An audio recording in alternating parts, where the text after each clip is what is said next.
கடைசியில கண்ட கண்ட பிச்சைக்காரங்க கையிலையும் காலையும் விழுந்து வாங்கின சரக்கு கோவிந்தானதுதான் மிச்சம்.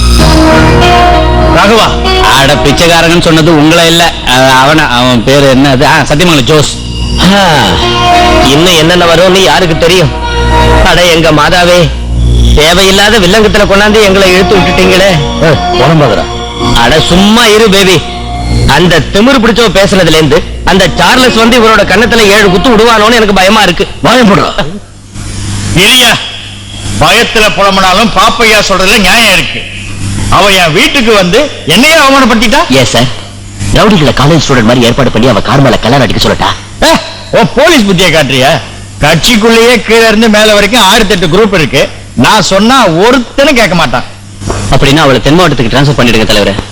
அதுக்கு ரெவென்யூ மினிஸ்டர் ஒத்துழைப்பு வேணுமே.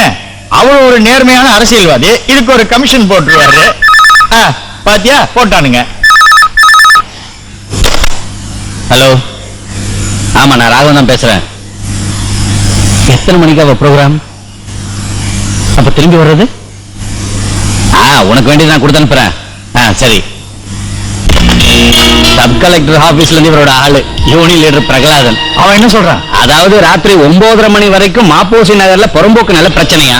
அதுக்கப்புறம் பஞ்சாயத்து போல நடக்கிற கலை நிகழ்ச்சியில ஏதோ பரிசெல்லாம் கொடுக்குறாங்களாம். எப்படியும் இந்த 2 நிகழ்ச்சிகளை கலந்து முடிச்சுட்டு அவங்க வீடு திரும்புறதுக்கு ராத்திரி 11-12 ஆயிடும். அப்ப அதான் நமக்கு சரியான டைம் அவளுக்கு பதிலடி கொடுக்கறது. அதான். என்ன பேபி, களத்துல இறங்கிறியா? நேரடியாவே நான் களத்துல இறங்குறேன். என்ன சொல்றேன்?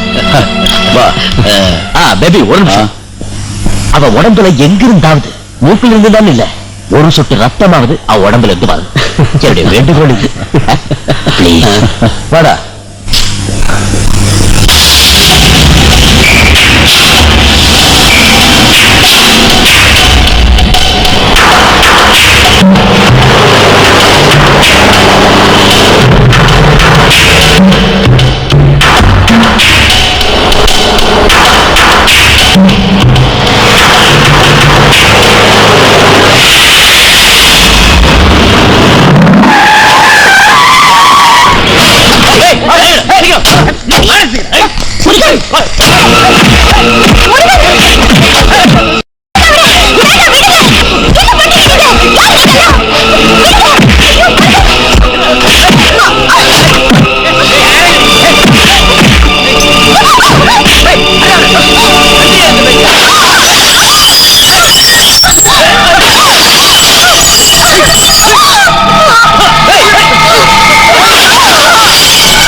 இனி எங்க வழியில குறுக்கிட்டா உயிரோட எரிச்சிருவோம். வாடா.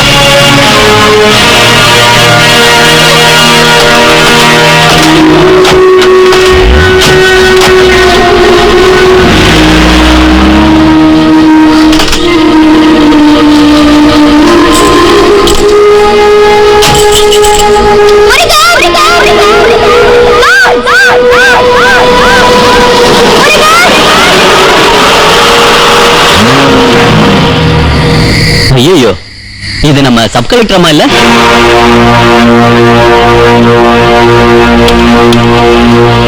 ஐயோ, என்னாச்சு மேடம்?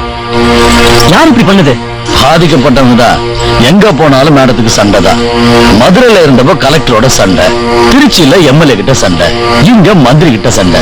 அப்படிதானே கௌரி மேடம்? இது கூட நமக்கு பிசினஸ் தான் மேடம். அப்புறம் நம்ம மினிஸ்டர் இருக்காருல்ல, அதான் மிஸ்டர் பாலகிருஷ்ணன். ரொம்ப தங்கமானவர், சாது வேற. ஆனா அவருக்கு கோவம் வந்துச்சுன்னு வச்சுக்க, தெரியும்ல, ஆளை உண்டு இல்லைன்னு பண்ணிடுவாரு. ஐயோ, பார்வையில பயமுறுத்தாதீங்க. வாடா போடா. மேடம், குற்றவாளி யாருன்னு தேடி கண்டுபிடிச்ச மேல கேஸ் போட்டு தண்டனை வாங்கி கொடுக்க முயற்சி பண்ணுங்க. என்னடா சொல்ற? அதான் செய்ய முடியும். Thank you madam. எங்க லிஃப்ட் வேணும்னா உங்க சௌகரியம்.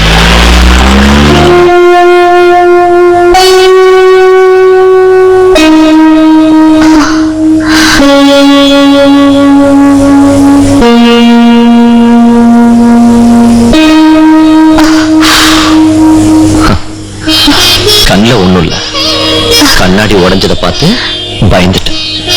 சரி விடுங்க, வாங்க போலாம்.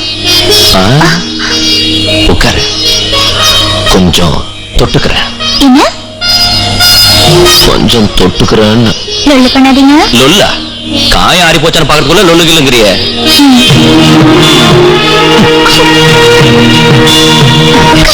திருட்டு பையன். இருங்க இருக்காரு, என்ன பண்ற?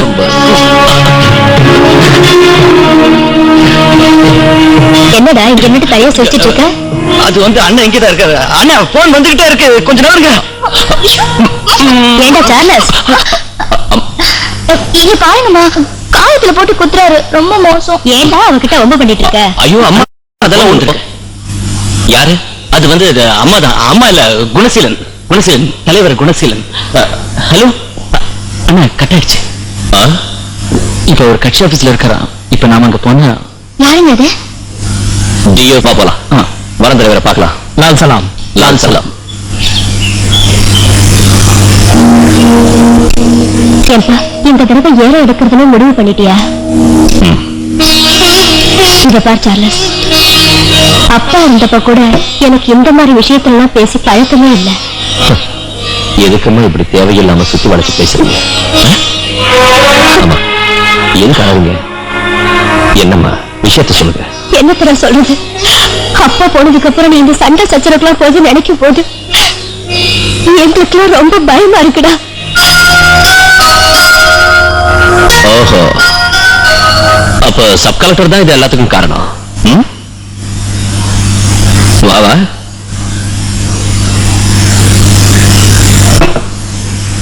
சும்மா இருக்க மாட்டியே, ஏதாவது ஒரு பிரச்சனையை உருவாக்கிக்கிட்டே இருப்ப இல்ல? இதுல நீங்களும் அவளுக்கு துணையா? அது என்னென்ன தப்பு இருக்கு? நம்மளுக்காக அப்பா எவ்வளவோ சம்பாரிச்சு வச்சுட்டு போயிருக்காரு. இப்ப இருக்கிறதே நம்ம 3 தலைமுறைக்கு போதும்னா. போதும்தான். அதனால அப்பாவுக்கு ஒவ்வொருத்தரும் செஞ்ச துரோகத்தை நாம மறந்துடணும் இல்ல? அது உங்களால முடியுமா? நியாயமா அப்பாவை குத்தி கொலை பண்ணதை நாம மறந்துடணும் இல்ல? முடியலம்மா, என்னால மறக்க முடியல, மன்னிக்க முடியல. கெடுக்க நினைச்சவனை எல்லாம் மன்னிக்க பழக்கப்படாத எங்க அப்பாவோட ரத்தம் தான் என் உடம்புலையும் ஓடுது. சாஹிப்ங்கிற ஃபாரஸ்ட் ஆபீசர் ஊர் மக்களுக்கு முன்னால கதற கதற அருவாளால ஒரே வெட்ல வெட்டவனோட பேரன் தானா. நான் யாருக்கும் பயப்பட மாட்டேன். கோடிக்கணக்கில் சொத்து சேர்க்கணுங்கிற பேராசையும் இல்ல, லட்சியமும் இல்ல. ஆனா ஒரு வைராக்கியம் இருக்கு. இந்த தடவை ஏனத்தை எடுத்தே ஆகணும். எடுக்காம விட மாட்டான் இந்த சார்லஸ்.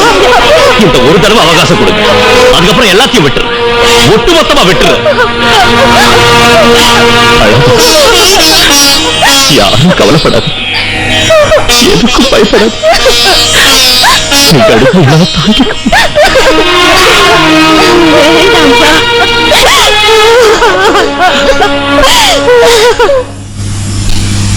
அண்ணா, எல்லாத்தையும் இப்படி திடீர்னு விட்டுறேன்னு சொல்லும் போது உனக்கே தெரியுமேடா, கடைசி காலத்துல எங்க அப்பா மனசுல என்ன இருந்ததோ அது எல்லாத்தையும் நான் நிறைவேற்ற போறேன்.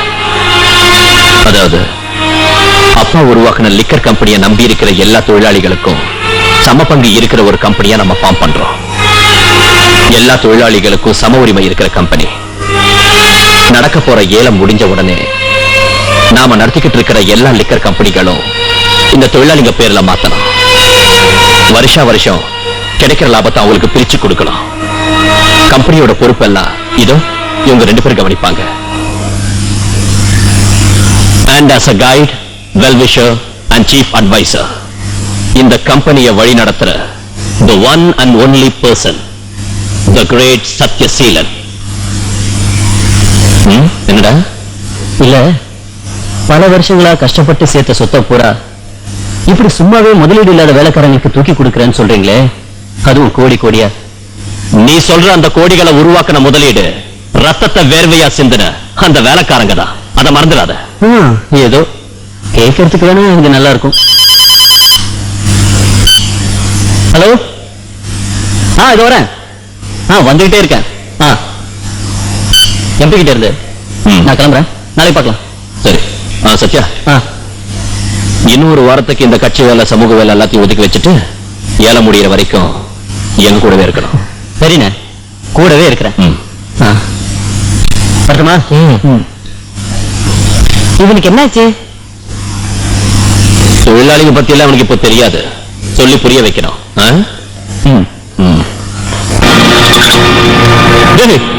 இவனை கூட கூட்டிக்கிட்டு நீ ஒரு நல்ல மேட்டருக்காக போயிருக்கன்னு சொல்லும் போது இப்படி ஒரு கிளைமாக்ஸ் வரும் நானும் எதிர்பார்க்கல.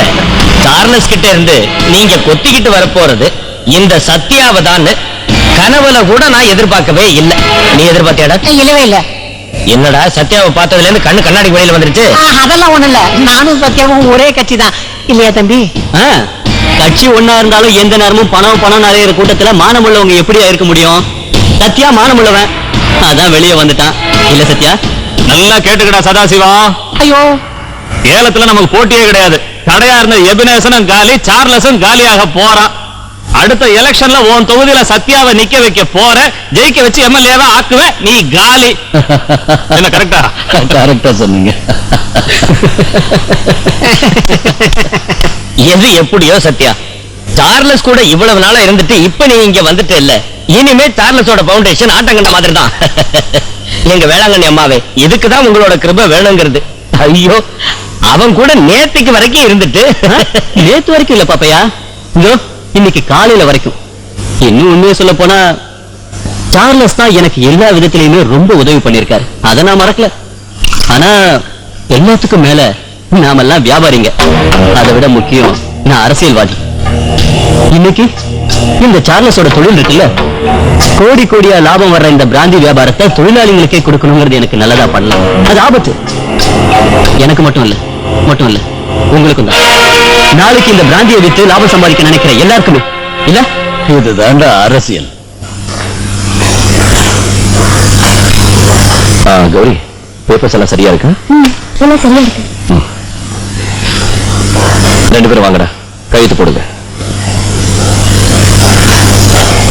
சொன்னலடா, இந்த தடவை உங்க ரெண்டு பேரோட சேர்த்து சத்யாவோட பேர்லயும் ஏலம் எடுக்க போறேன். இந்தாங்க, இதெல்லாம் உங்ககிட்ட ஒப்படைச்சிட்டு நான் கொஞ்சம் ஒதுங்கிக்க போறேன். ஒதுங்கிக்க போறீங்களா? என்ன அண்ணன் எப்படி சொல்றாரு? அது இல்லடா, தங்கச்சிக்கு பரமக்குடியில் இருந்த வந்த மாப்பிள்ளைய நாம பிக்ஸ் பண்ணணும். அப்பாவோட தவசம் முடிஞ்சதும் கல்யாணம் வச்சுக்கலாம். அப்புறம் அம்மாவும் தங்கச்சியும் என் கூட வந்துருவாங்க எஸ்டேட்டுக்கு. குடும்ப பொறுப்பெல்லாம் கௌரி தான்.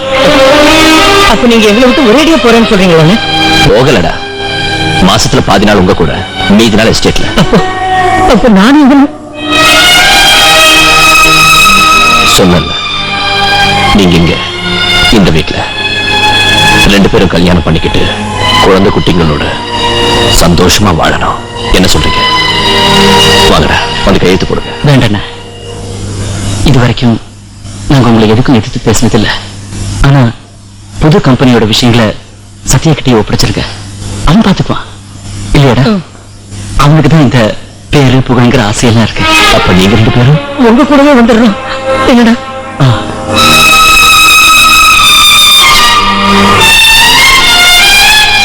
நினைவு தெரிஞ்ச நாள்ல இருந்து எனக்கு நல்லா இருக்கிறீங்க. உங்களுக்குன்னு ஒண்ணும் இல்ல. இனிமே அப்படி வேண்டாம். ஆமாண்டா, நீங்க இது வரைக்கும் எதுவும் கேட்டதில்லை. அவனுக்குன்னு ஒரு குடும்பம், அவனுக்குன்னு ஒரு வாழ்க்கை, இதெல்லாம் தேவை. அதனால்தான் நான் இதெல்லாம். எதுக்கு அழுகுற? ஒண்ணும் இல்லைங்க, சும்மா நினைச்சு பார்த்தேன். எங்க அம்மாவோட முந்தாரியை நான் பிடிச்சுக்கிட்டு வயிற்று பசியோட அன்னதான கூடத்துல இலைக்கு முன்னாடி உட்கார வந்தேன். நீங்க அப்பாவோட பரல பிடிச்சுக்கிட்டு அங்க பரிமாற வந்தீங்க. கூட்டத்துல இவனும் இருந்தான். அப்பாவும் அம்மாவும் இல்லாத அனாதையா இருந்தாலும் உங்க கூடயே நடந்து வந்தப்போ ஒரு கூட பிறந்த உணர்வு இவனுக்கு இருந்துச்சு இல்லையடா? படசெல்லாம் என்ன நினைச்சுக்கிட்டு இருக்க? மறக்க முடியலங்க. ஒரு நாள் பிளாட்பாரத்துல நான் கண் விழிச்சு பார்த்தப்போ இதோ இப்படி பிடிச்சுக்கிட்டு இருந்தாங்க எங்க அம்மா. ஆஸ்மா நோயால தவிச்சாங்க. பயந்து போய் நானும் கண் மூடி தூங்கிட்டு இருந்தேன். காலையில பார்க்கும்போது கட்டி பிடிச்சிட்டு இருந்த எங்க அம்மாவோட ஐஸ் கட்டி மாதிரி இருந்துச்சு.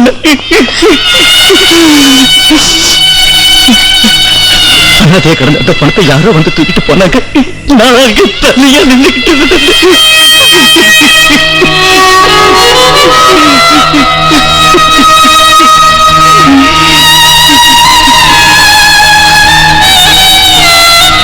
அன்னைக்கு என் அறிவுக்கு தெரிஞ்சது ஒரே ஒரு வழிதான். எந்த நேரத்துல வந்தாலும் வயிறு நிறைய சோறு போடுற இந்த வீட்டு வாசலுக்கான வழி. அன்னதான கூடத்துக்கு வந்து நான் அழுதுகிட்டு இருந்தப்போ ஓடி வந்தது நீங்க தான். அழாதரான்னு சொல்லி எனக்கு ஒரு விளையாட்டு பொம்மையை தந்தீங்க. அன்னைக்கு ஆரம்பிச்சு இன்னை வரைக்கும் நாங்க உங்களையே தான் சுத்தி வர்றோம். தெரிஞ்சிருச்சு, எனக்கு நல்லா தெரிஞ்சிருச்சுண்ணே. எல்லாத்தையும் எங்ககிட்ட ஒப்படைச்சிட்டு நீங்க மட்டும் போறீங்கன்னா என்ன இவன் கல்யாணத்தை பண்ணிக்க சொல்லிட்டு நாங்க குழந்தை குட்டியோட வாழணும்னு நீங்க தனியா பழி வாங்க போறீங்கன்னு தானே அர்த்தம். அன்னைக்கு நீங்க காங்கிங் குரூப் சொன்னீங்கல்ல, செஞ்ச குற்றத்துக்கு இந்த சார்லஸ் கோர்ட் தான் தண்டனை கொடுக்குங்க. அதை நிறைவேற்றுறதுக்கு தான் இப்ப நீங்க போறீங்க. இல்ல முடியாதுல்ல. அப்பாவை கொண்டவனை பழி வாங்கும் போது நாங்களும் உங்க கூட வருவோம். கடைசி வரைக்கும் உங்க கூடவே இருப்போம். நானும் இதை இவனும்